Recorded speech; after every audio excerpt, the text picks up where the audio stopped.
Драги гледачи и слушатели, ја најавуваме новата дневна емисија на Адвентистичкото радио Глас на надежта, извор на надеж, секој вторник и четврток со почеток во 9 часот.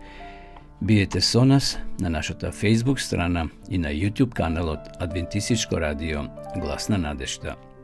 Почитувани, ќе имате можност да го започнете денот со убави мисли од Библијата, кратка духовна порака и избор на убава христијанска музика. Отворете го срцето и душата за дневните Божји благослови. Бог е извор на надежта. Ова утринска емисија, Извор на надеж, е токму за вас. Ве очекуваме.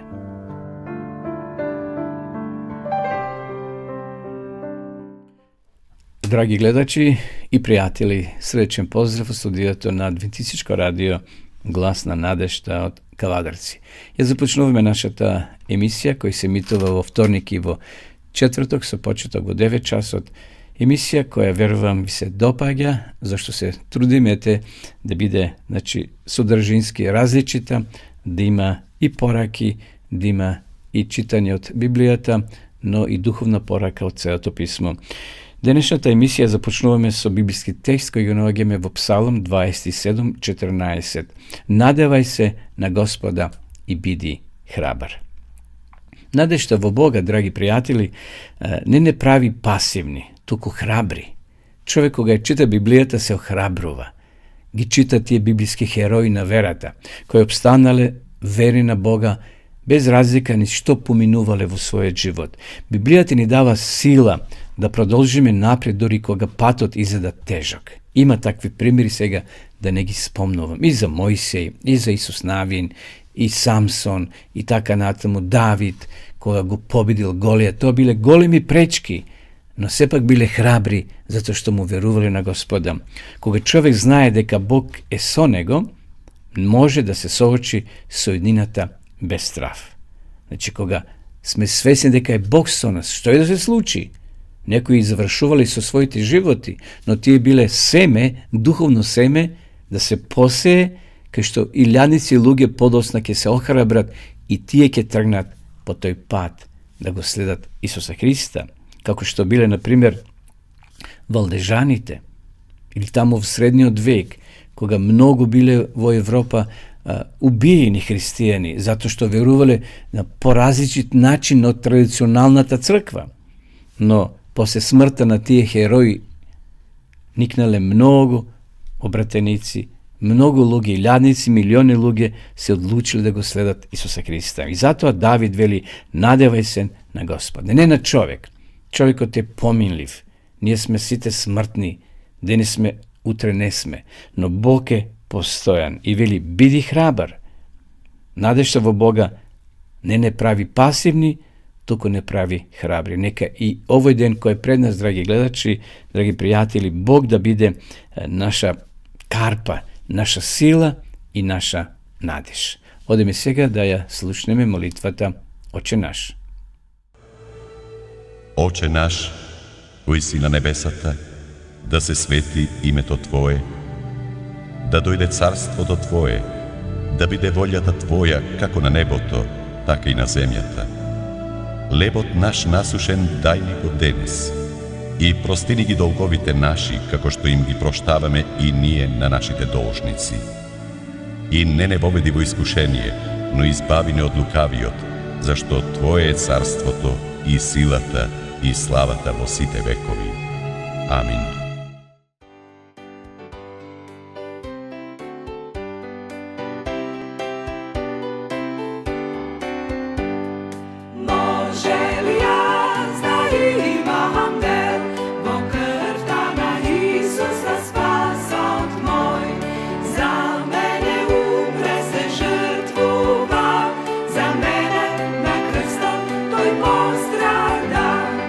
Čudesna ljubav po mojoj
со Исус ке живеам и облечен правда ке одлетам.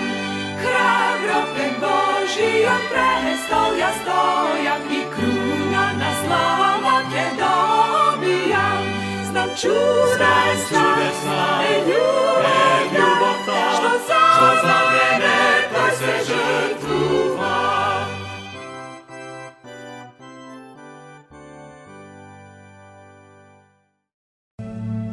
Петровиот риболов, исцеление на лепрозниот и патениот, повикувањето на Левии, Христос за постот, глава 5. Еднаш, кога народот се притискаше кон него за да го чуе Словото Божјо, он стоеше покрај Генесаретского езеро. Тогаш виде два кораба што стоеја покрај езерото, а рибарите излегле од нив, си ги плавеа мрежите. Како влезе во еден од корабите, кој беше на Симона, го замоли да се оддалече малку од брегот, па седна и го поучуваше народот од коработ. А штом престана да говори, му рече на Симона: Заплови подлабоко и фрлете ги мрежите своји за лов. Но Симон му одговори и рече: Наставниче, цела ноќ се трудевме и ништо не уловивме, но по твоја волја ќе ја фрлам мрежата. И штом го направија тоа, тие уловија големо количество риба, та дури и мрежата им се скина. И им дадоа знак на другарите што беа во другиот кораб да дојдат и да им помогнат. И тие дојдоа и ги наполнија и двата кораба така што за малку ќе потонеа. А кога го виде тоа, Симон Петар падна пред носете Исусови и му рече: Оди си од мене, Господи, оти сум човек грешен. Зашто беше влегол страв во него и во сите што беа со него од тој лов на риби што ги уловија. А исто така и во Јакова и Јована, синовите Заведееви, кои му беа другари на Симона. И му рече Исус на Симона: Не бој се, од сега ке ловиш луѓе. Кога ги излегоа двата кораба на суво, оставија се и тргнаа по него. А кога беше Исус во еден град, дојде некој човек сиот лепрозен и штом го виде Исуса, падна ничком и молејќи му се рече: Господи, ако сакаш можеш да ме очистиш. Исус протегна рака, се допре до него и рече: Сакам, очисти се. И веднаш лепрата падна од него. И му заповеда никому да не кажува и му рече: Оди и покажи му се на свештеникот и принеси дар за очистувањето твое, како што заповедал Мојсеј ним за сведоштво. Но уште повеќе се разнесуваше глас за него и многу народ доаѓаше да го слуша и да ги лекува болните нивни. А он се повлекуваше во осамени места и се молеше. Еден ден, додека он поучуваше, седеа таму фарисеи и законоучители, кои беа дошле од сите села на Галилеја и Јудеја и од Ерусалим, а он имаше сила Господова да лекува. И ете, некој донесоа на постела еден човек што беше фатен и сакаа да го внесат и положат пред него. Па како не најдоа место од каде да го внесат поради народот, се качија на куќата и преку покривот го спуштија со се постела насреде пред Исуса. А он што ми ја виде верата нивна, рече: Човеку, ти се простуваат гревовите. Книжниците пак и фарисеите почнаа да размислуваат и да велат: Кој е овој што хули на Бога? Кој може да ги простува гревовите освен единиот Бог? А Исус, кога ги разбра нивните помисли, им одговори и рече: Што размислувате во срцата своји? Што е полесно да се каже? Ти се простуваат гревовите, или да кажам, стани и оди. Но, за да знаете дека Синот човечки има власт на земјата да ги простува гревовите. Па му рече на фатениот: Тебе ти велам, стани, земи си ја постелата и оди си дома. И тој веднаш стана пред нив и си го зеде она на која лежеше, па си отиде дома славејќи го Бога. Ужас ги опфати сите и го славеа Бога. Па како се исполнија со страв говореа: Чудни работи видовме денес. А потоа излезе Исус и виде еден митник по име Леви кој седеше на митницата и му рече: Врви по мене. тој остави се, стана и тргна по него. И во својот дом Леви му приготви голема госпа, а таму имаше многу митници и други што седеа на трапеза со нив.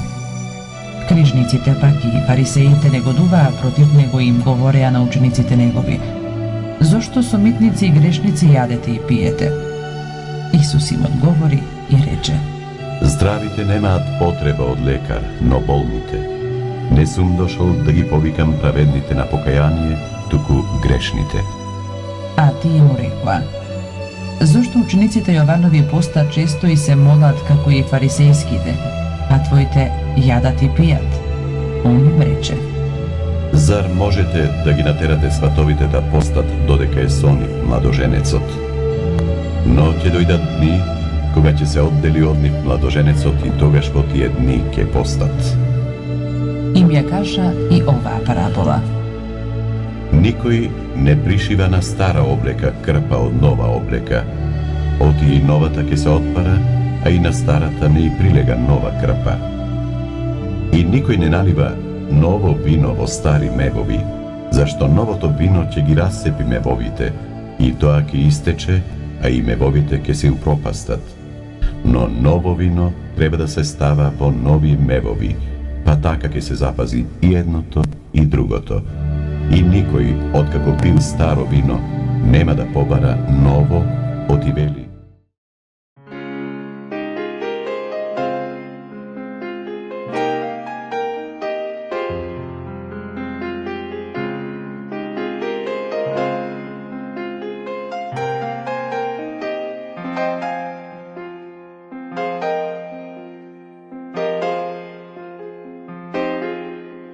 О, дојди, дојди, Емануел, избави годи својот Израел, во милост Твоја води неди, и вера наша цврсто зајакни.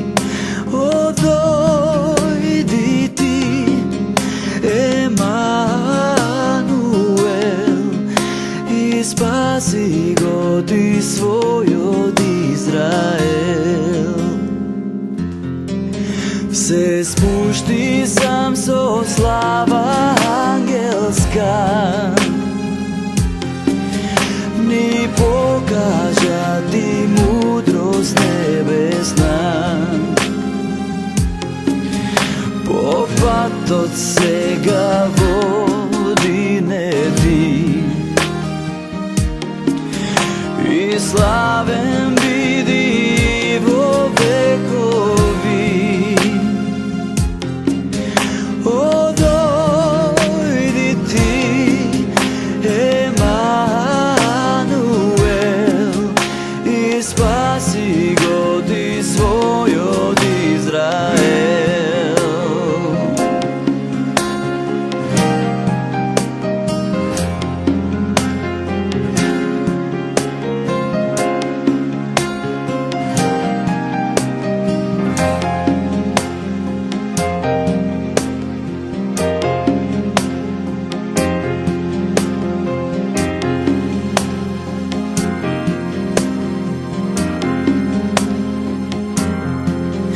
О, Ти си копнеш на вековите, и мир и радост на народите. Нек злото сега престане. О, дај ни милост, спасение. О, дојди Ти, Емануел, и спаси го Ти својот Израел. О, дојди Ти, Емануел.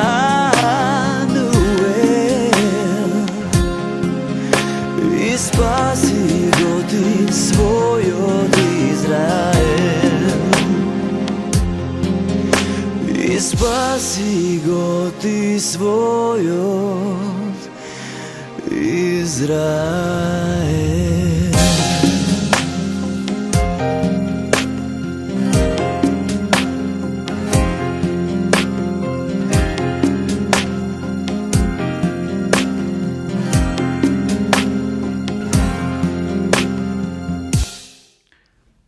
Како Бог поучува? Пред многу години бев на врвот на планината Синај. Величествениот Карпес Синај се издигнува над пространа долина. Таму се ветровито шибани карпести литици по кои некогаш минувал Мојсей и Бог. Стоејќи таму на ветровитите врвови на карпестиот врв, гледав кон таа пространа рамнина, исто како што тоа го правил Мојсей пред 35 векови. Долината што ја наблюдував беше гола и празна, но кога Мојсей се искачувал на планината, тој гледал пространен, уреден израелски народ. Израелскиот народ што токму што излегол од египетското робство. 600.000 луѓе, без жени и деца, поставиле своји шатори во подножето на величествениот Синај. Се обидувам да замислам како изгледало сето тоа.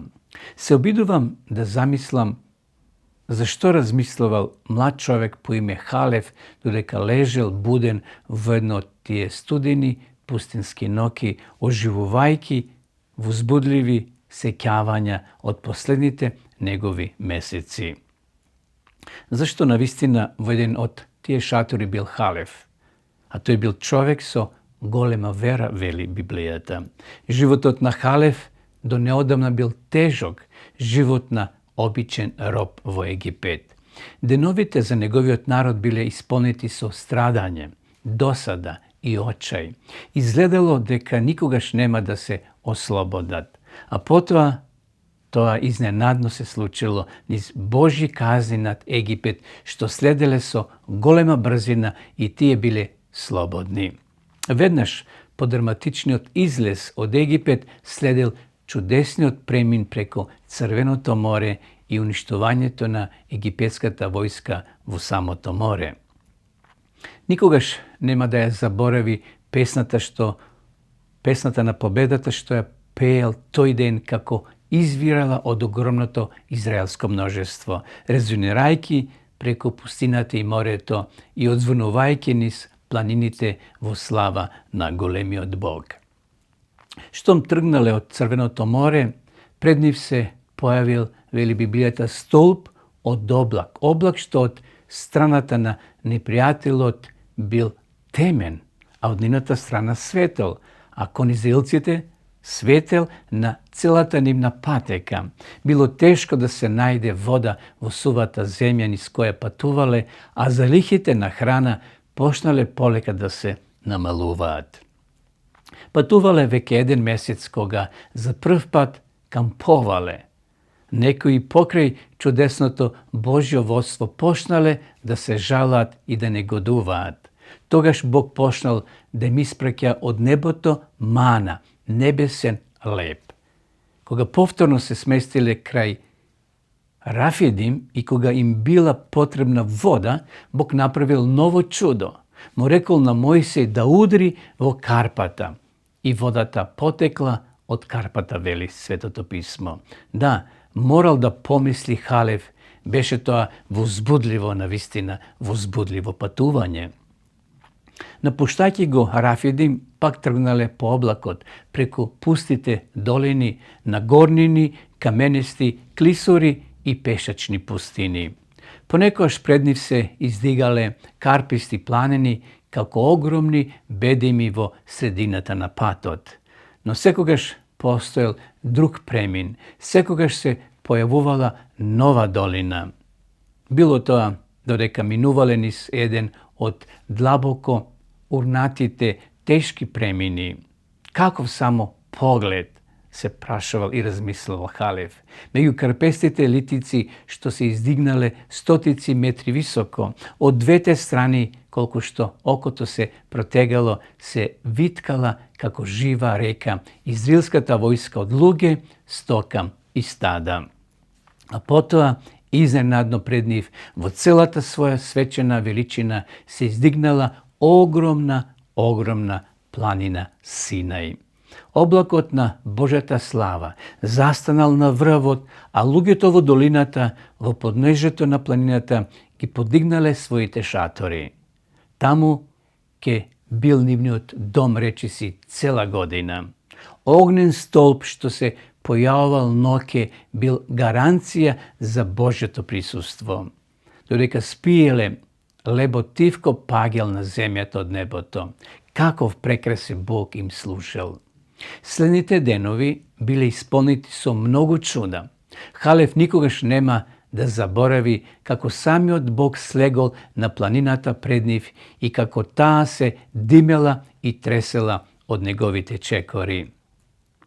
Никогаш нема да заборави како го слушал гласот на самиот Бог, како ги изговара 10 заповеди, својот вечен закон. Мислам дека Халев разбрал зошто Бог тоа го прави. Луѓето токму што излегле од робството и затоа заради нив и заради целиот свет и за сите идни генерации, Бог во својата милост покажал колку е важен неговиот закон и големото почитување на тој закон. Со покажување на својата моќ, Бог исто така покажал дека нема проблем што тој не може да го реши. Сепак, Бог сигурно знаел дека таквото покажување на неговата сила, односно на неговата моќ, може да ги уплаши луѓето. Халев се сеќава како Бог пред да ги изговори 10 заповеди рекол: Јас сум Господ, Бог твој, кој те изведе од земјата египетска, од домот на робството. 2 Мојсеева 20 глава 2 стих. Како да сакал да каже: не треба да се плашете, драги мои. Јас сум истиот што ве изведе од Египет и ве водеше преку Црвеното море. Јас сум истиот што ви даде вода од Карпата и леп од небото. А сега сакам да ви дадам свој закон и на целиот свет. Сакам да ви покажам да ви покажам и својата моќ, за никогаш да не се посумневате дека можам да се грижам за вас. Затоа не плашете се. Халев се сеќава исто така како таму на Синај Бог му дозволил на Мојсија да го види небесниот храм и како му дал инструкции да го изгради мал, подвижен храм во пустината. Му рекол на Мојсија како да го изгради. Потребно било многу време за да се изгради храмот, но сега бил готов. Стоел во средината на околот, неверојатно убав и впечатлив. Кога само било охрабрувачко да се знае дека Бог сака да биде со својот народ. И како било сладко да заспиеш, знаејќи дека таму во тој шатор, можеби само 100 метри подалеко е местото што Бог го избрал да живее и да престојува меѓу својот народ. Да, било возбудливо тоа патување за еден млад човек како Халев, кој имал толку многу љубов и доверба во Бога. Сепак мора да ја оставиме Халев и неговите сеќавања за момент и да поставиме неколку прашања. Зошто Бог дозволил, односно барал од Мојсија да го направи тој прекрасен подвижен храм, наречен во Библијата светилиште? Бог го одговорил тоа прашање кога издал таков налог. Еве што кажал Бог: и нека ми направат светилиште, за да се населам меѓу нив. 2 книга Мојсеева, 25 глава, 8 стих. Да се населам меѓу нив. Бог сакал да биде со својот народ. Зошто Бог го создал човечкиот род? Дали за да владее над него и да ужива во неговото обожавање? Не, почитување. Човекот бил создаден за да се дружи со својот Создател. Затоа тој ја поминал првата сабота со новосоздадениот пар во Едемската градина да бидат заедно. Затоа сакал да поминува со нив и секоја следна сабота. Затоа секогаш во текот на неделата доаѓал да прошета со нив на крајот од денот кога ќе се олади или ќе залади, вели Библијата. Човекот по име Енох бил толку поврзан со Бога, така непрекинато се дружил со него, што бил земен жив на небо без да вкуси смрт. Исус таа ноќ пред своето распетие, во својата прекрасна молитва, еве како се молел: Оче, сакам и оние што си ми ги дал да бидат со мене каде што сум јас. Јован 17:24. Апостол Павле пишува: или не знаете дека телата ваши се храм на Светиот Дух кој живее во вас? Прва послание до Коринќаните 6 глава 19 стих. Господ Исус сака со својот дух да биде не само со нас, туку и во нас. Некои тоа го разбрале дури и во времето на Мојсеја. Тие разбрале дека она што Бог навистина сака не е само да престојува во околот или околу шаторот, туку да биде и во шаторот, во собранието и подосна во храмот на Соломона. Тој сакал да им се приближи и да живее во човечката душа. Додека борбата меѓу сатаната и Христос и ден денес продолжува, и додека сатаната очајнички се обидува да прекине секоја врска помеѓу човекот и Бога и Создателот, Бог трпеливо и нежно работел на она што му било најважно, а тоа е воспоставување на прекинатата врска помеѓу него и човекот. И тој никогаш не бил задоволен, знаете, драги пријатели, ниту ќе биде задоволен се додека денот не дојде кога домот Божи ќе биде меѓу луѓето. И како што пишува, и самиот Бог ќе биде со нив, Бог нивен, пишува Откровение 21:3. Бог ужива да биде со својот народ. Сепак Божјата цел, неговото намерување или неговата намера да се обедини повторно со својот народ нема да може да се оствари се додека гревот не биде уништен. Никогаш повеќе нема да се дозволи да се појави грев на небото. Но токму во тоа и проблемот. Зошто Божјиот народ, секој поединец во него, веќе заразен со грев? Како гревот да се уништи, а да не се повредат грешниците, се прашања. Бог не би можел да се справи со гревот, а да не повреди грешниците кои ги љуби. Сепак Бог има план, почитувани. Овој подвижен храм во пустината требало со свој систем на жртви да го открие тој план, да покаже што Бог ќе стори со гревот и грешниците. Тој ќе биде постојан потсетник на страшната цена на гревот, дека заради него еден ден ќе биде дадена жртва, даден живот на невиното Божје јагне или Божјиот син, ќе биде постојан и жив потсетник дека без пролевање на крв нема простување, вели Павле во Евреите 9:22. Дали тоа подвижно светилиште било вистинска копија на светилиштето на небото, по чиј образец било направено? Не. Никаква зграда направена со човечки раце не може да ја представи големината или величината и славата на Божјиот храм, престолната сала на царот на царевите, ниту со човечки јазик може тоа да се опише, таа величествена големина на храмот во кој илјади му служија и 10.000 по 10.000 стоја пред него, вели Даниел во 7 глава во 10 стих. Моделот на прекоокеанскиот брод во излогот на туристичката агенција тешко може да ве подготви за се што може да се доживее на патување со еден таков брод. А малите ангели што се редат во кутија со песок во детската саботна школа тешко можат на детето да му го представат сјајот и славата на вистинските ангели. Светилиштето што го изградил Мојсей било само бледа слика на небесниот храм. Тоа бил Божјиот пустински сандук со песок. Тоа било наставно средство koje ukажувало на важни вистини за делото на Христос, за она што секако ќе дојде.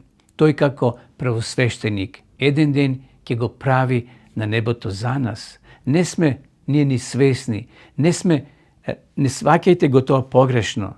Тој миниатурен модел, долг повеќе од 13 метри, бил најубавото и најскапото наставно средство што некогаш е направено. Вдахновен писател го опишува следново.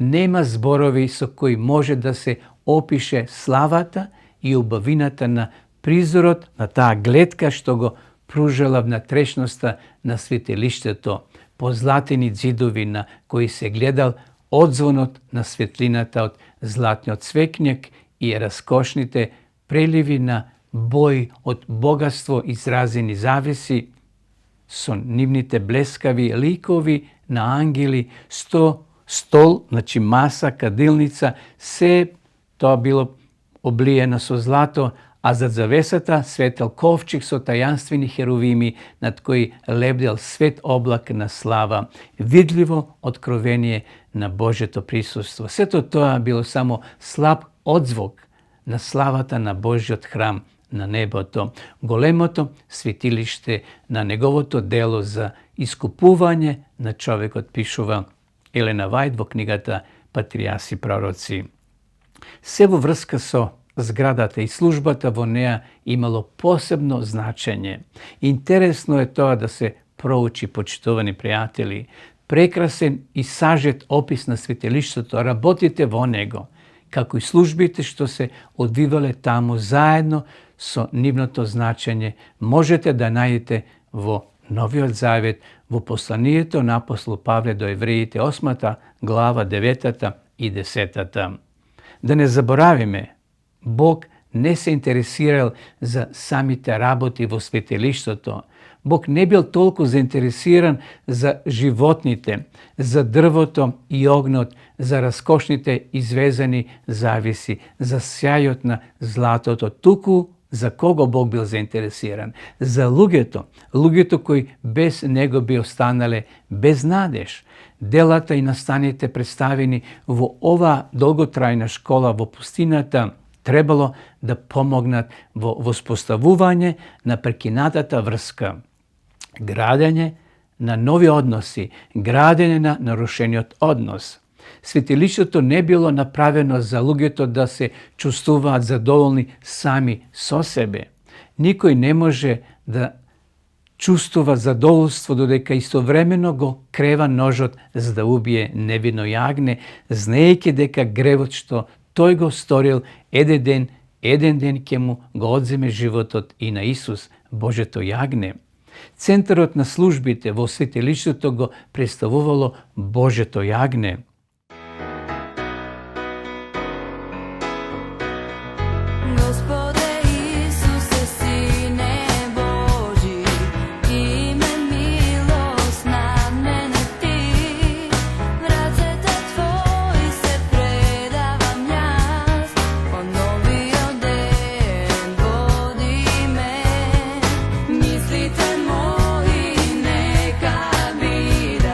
Soglасно со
Полека доаѓаме до крајот на ова наша денешна емисија. Драги гледачи, би сакал и денес да ви понудам Новиот Завет, да ви го понудам, книга над книгите, интересен превод на нов современ македонски јазик, џепно издание, лесно се чита, но и се носи во џеп, односно во ташна.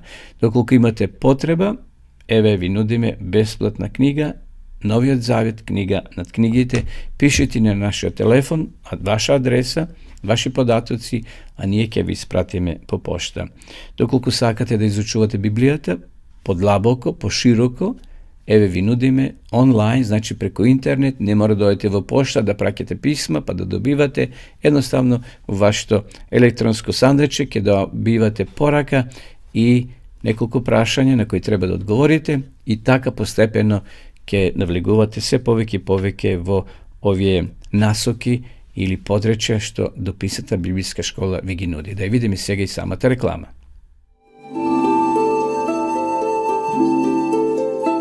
Почитувани пријатели, доколку сакате да ја изучувате Библијата, имате изворедна прилика тоа да го сторите преку онлайн веб страницата на Библијата зборува. Оваа веб страница е креирана за да ви обезбеди сеопфатно, организирано и темелно проучување на Библијата. Курсевите се бесплатни и без обврски. Можете да го следите во кое било време, тогаш кога вам ви одговора. На располагање ги имате следниве курсеви: библиска археологија, библиски пророштва, за верата и верувањето, библиски совети за здравјето, библиски совети за бракот и семејството. Запознајте ја Библијата, Светото писмо на Стариот и Новиот Завет преку курсевите на интернет или во печатена форма.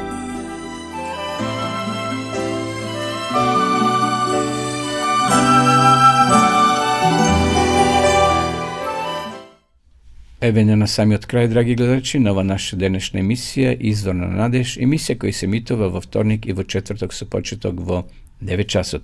И благодарам на вашето присуство преку ова емисија што не следевте, споделете ова емисија на ваши роднини пријатели и ви закажувам нова средба во наредната емисија, а до тогаш останете со здравје.